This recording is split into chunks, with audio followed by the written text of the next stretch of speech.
Hello everybody, this is Viveka from the Nourish Caveman and the Healing Foods Method. And today, this is a full moon Friday. Happy full moon everybody. I have been in a kind of pensive way today. I haven't done a video for a while. I've been working on a lot of different things and my cookbook is coming out soon, promoting, getting stuff ready. Busy, but I kind of miss relating to you guys and sharing my thoughts and getting your feedback. I really like that. So today I'm getting hung up a call with one of my patients where I started looking at her first diary, one of her first ketogenic diaries, and giving her some feedback. And that brought me into some really interesting perspective to share with her. And I was like, this is good. I need to share this with more people. But I was looking at her diary and she's just writing down what she's eating before transitioning to ketogenic food. So everything she has been eating until now. So there was some candy in there, there was some Rice Krispies in there was some crackers in there. So, and, I think peanut butter cups. So I started, and, there was Halloween just a couple of days ago. So I'm sure that made it even more prominent. My perspective for her was like this. Start looking at the food you eat, what you put in your mouth in a little bit of a different way. We are so focused on the feeling that we get when we eat something. And a lot of times we put something in our mouth and we just get that rush, so imagine you're seeing a peanut butter cup. First thing, you want to eat it. And why is that? Because you associate it with that rush that is going to give you once you put that food in your mouth, and it goes straight to your brain and releases a cascade of chemicals, of hormones that will signal, like a fire up all these neurons in your brain. How does that food act in that moment? I think about it. The food hasn't even descended into your body, is still in your mouth, and it's already firing neurons. So it's acting like a drug. And this is going to be an extreme example, but I really want to bring something strong to your awareness because it's going to help you in navigating your food choices. And it's like, think about somebody smoking crack. When you smoke that crack, and I hope a lot of you out there have not had that experience. I haven't had that experience, but I can imagine that the moment you smoke crack, something happens and you get high. You get that rush of chemicals going through your brains. So it's not so different. We so many times are using food as a drug to elicit a cascade of chemicals that are going to make us feel a certain way. So a very important tool is starting to look at the things you eat. And this is including bad things like candy and baked goods with gluten, sugar, all the stuff that's really addictive, especially the combination sugar and gluten. It starts pathways, the same pathways that fire up is the same as in opiates. So those are highly addictive foods, and they are addiction related. They do go into the same pathways. So start looking at the foods under a different perspective and start thinking, what is this food doing? Once it passes my mouth and it goes into my body, is it a bringer of life or is it a bringer of death? So if you do keep a journal, and if you are first entering a ketogenic diet or you are starting to change your lifestyle and you want to make better choices for food, I would suggest journaling. And, in ketogenic, we keep track of macros. We use MyFitnessPal, different ways of tracking.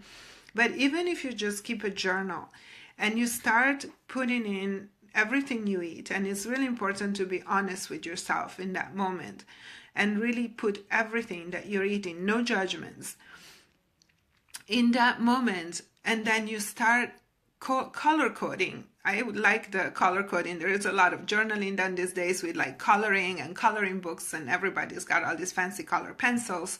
So why not color coding the foods, and you start dividing them into two categories: the foods that bring you life and nourishment, and once they pass the mouth and they are down in your body, will nourish and feed and promote life, and foods that bring you death. They make you older. They don't promote your life. They promote your degeneration, cellular degeneration, faster aging, all those pathways. So if you color code them, let's say maybe yellow for light foods and brown or gray for death foods, and then at the end of the day, start looking at the balance of what you put in your mouth. And you guys, this includes keto foods, because you know I do keto paleo. And why I do keto paleo is because I want my patients, myself, the people that follow me, to eat live foods. Hi. And, you know, even if you eat ketogenic ratios, ketogenic doesn't necessarily mean healthy. You can eat McDonald's keto, and that for me is death foods. So do that experiment and put some mindfulness into it, because I think that the first step for healing, the first step for healing and changing our habits is really bringing mindfulness to our choices and start looking at the foods and thinking, is this a drug or is it nourishment? Is this a crutch? Am I just using this food to get high, the brain pathways? Or am I actually healing the body? Am I actually nourishing, feeding my body? And use a journal, use the colors. At the end of the day, you will have an immediate visual. Which side of the fence are you on? So these are little tools for keto paleo lifestyle, and these are little tools that I use for my patients, my clients, to support them and to help them to make that transition. Sometimes when we change lifestyles, we can think it's hard, it's impossible, it's difficult, but it doesn't have to be so hard. And sometimes all you need is a little bit of support. And, you know, and we can do it. And then we can regain our energy. We can regain the vibrancy of our life, the quality of our lives. What is the most important thing in the end of our day if it's not the health? If we don't have health, then everything everything else is not so good. You can be very rich, but if you're stuck in bed and in pain, that doesn't go very far for you. Thank you, Don. Thank you for the feedback. We'd love to hear your ideas on this, and I would love to see if you have any questions. I know some of you are watching. Thank you for watching. Hi, Sandy. Thank you, Sandy. So sweet. I love making these videos. They're not maybe very polished, but they're real, and it's some stuff that comes on my mind to help you guys. So thank you for watching. If you don't have any questions, this is my little 2 cents for today. And I hope that you can practice this, and it's going to help you stay strong and aware and conscious and make your steps in your keto paleo way. I can't even speak.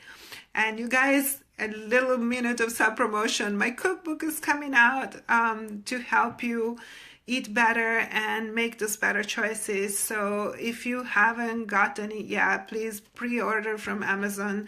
That really helps me. So, you know, I want to share just a really quick at the end, but from I got this feedback from the PR company of my publisher that I wanted to hire them to help me with the PR. And they basically told me that unless you are a big known author and you have a big following and, you know, you are going to do a book tour, they don't bother spending time for small authors like me. And that kind of really ticked me off, because I was like, I am going to pay you guys, but even if I pay you guys don't want to help me, well, I can do it by myself. And I know that this book can help people. I know the recipes are yummy. So please help me prove them wrong, and let's make this book successful so their stuck-up New York PR agency can see that we don't need them. We can do this grassroots on my own.